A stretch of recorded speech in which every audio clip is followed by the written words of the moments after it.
안녕하세요. 행복드림 민춘모입니다. 오늘은 2021년 6월부터 달라지는 부동산 정책에 대해서 이야기를 나눠볼까 합니다. 여러분들에게 많은 도움이 되는 동영상이 되시기를 바랍니다.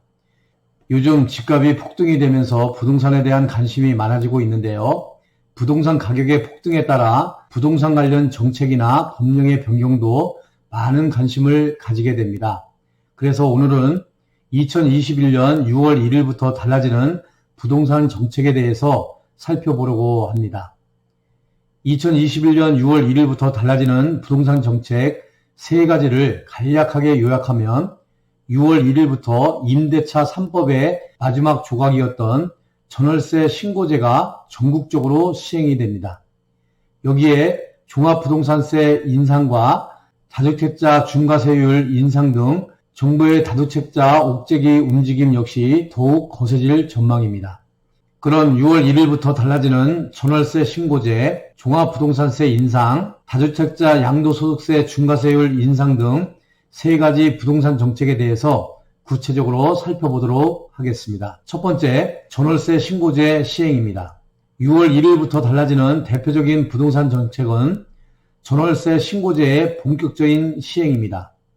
전월세 신고제는 임대차 계약 당사자가 임대기간, 임대료 등의 계약 내용을 신고하도록 해 임대차 시장 정보를 투명하게 공개하고 임차인의 권리를 보호하기 위해 도입되는 제도라고 할 수가 있는데요.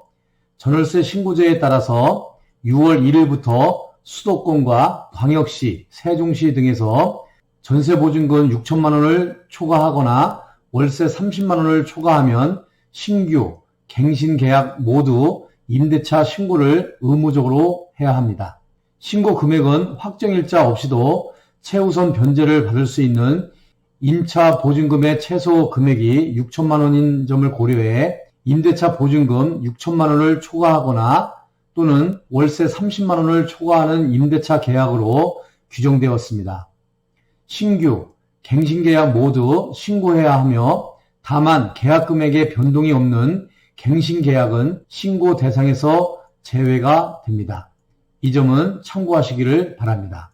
전월세 신고제는 원칙상으로 계약 당사자인 임대인과 임차인이 임대차 계약 신고서에 공동으로 서명 날인해 신고해야 합니다. 하지만 신고의 편의를 위해 임대인이나 임차인 중 한 명이 당사자가 모두가 서명 또는 날인한 계약서를 제출하면 공동으로 신고한 것으로 규정되고 공인중개사에게 위임도 가능합니다.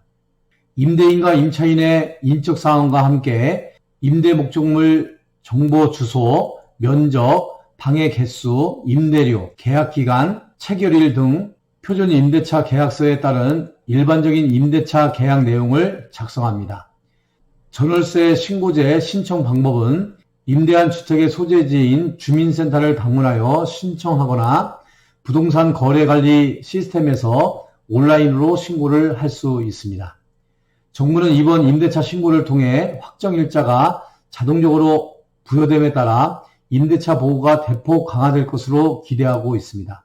아울러 소액계약, 단기계약, 갱신계약 등 그간 확정일자를 받지 않는 경향이 있었던 계약에도 신고제를 통해 확정일자가 부여되어 임대차 보증금 보호가 강화될 것으로 예상하고 있는데요.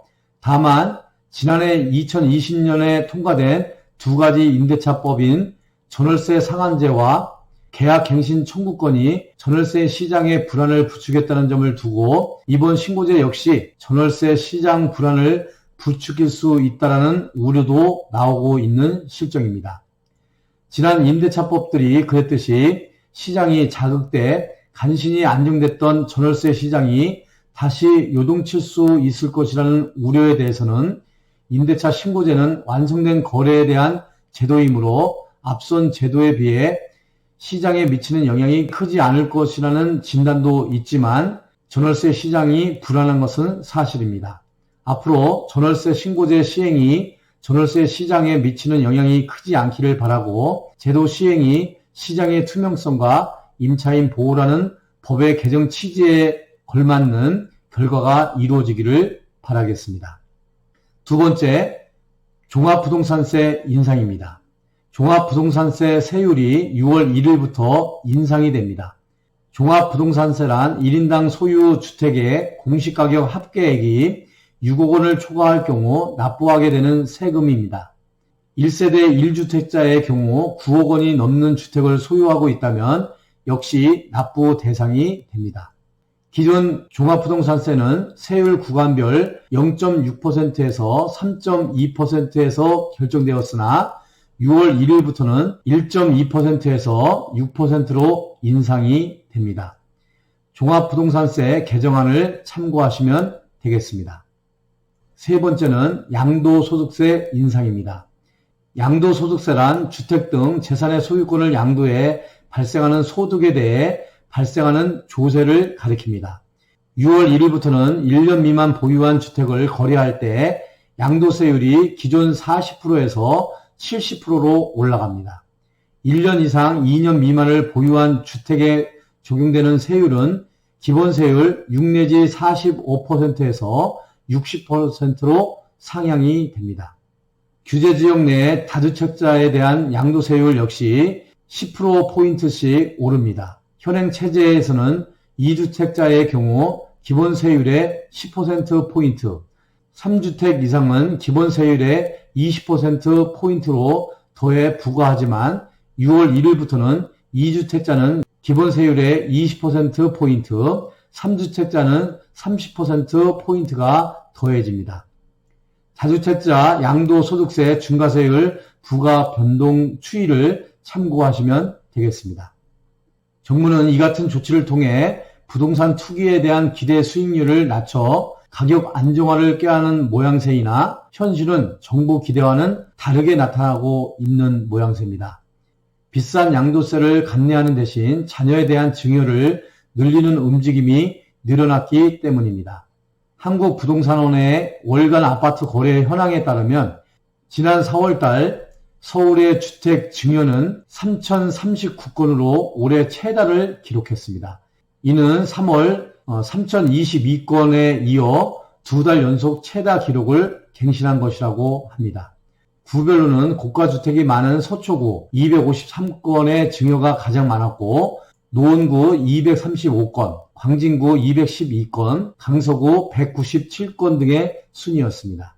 반면에 서울 아파트 거래량은 올해 2021년 1월 5,774건, 2월 3,865건, 3월 3,774건, 4월 3,610건, 5월 2,218건으로 눈에 띄게 급감하는 추세라고 할 수가 있겠습니다. 이상으로 6월 1일부터 바뀌는 부동산 정책 3가지를 알아보았는데요. 여러분들에게 많은 도움이 되시기를 바랍니다. 특히 전월세 신고제에 대해서는 잘 알아두시고 임대차 계약을 하실 때는 꼭 챙겨주시기를 바라겠습니다. 여러분 늘 건강하시고 행복하시기를 바랍니다. 오늘도 행복드림 윤추모는 여러분들을 적극적으로 응원하겠습니다.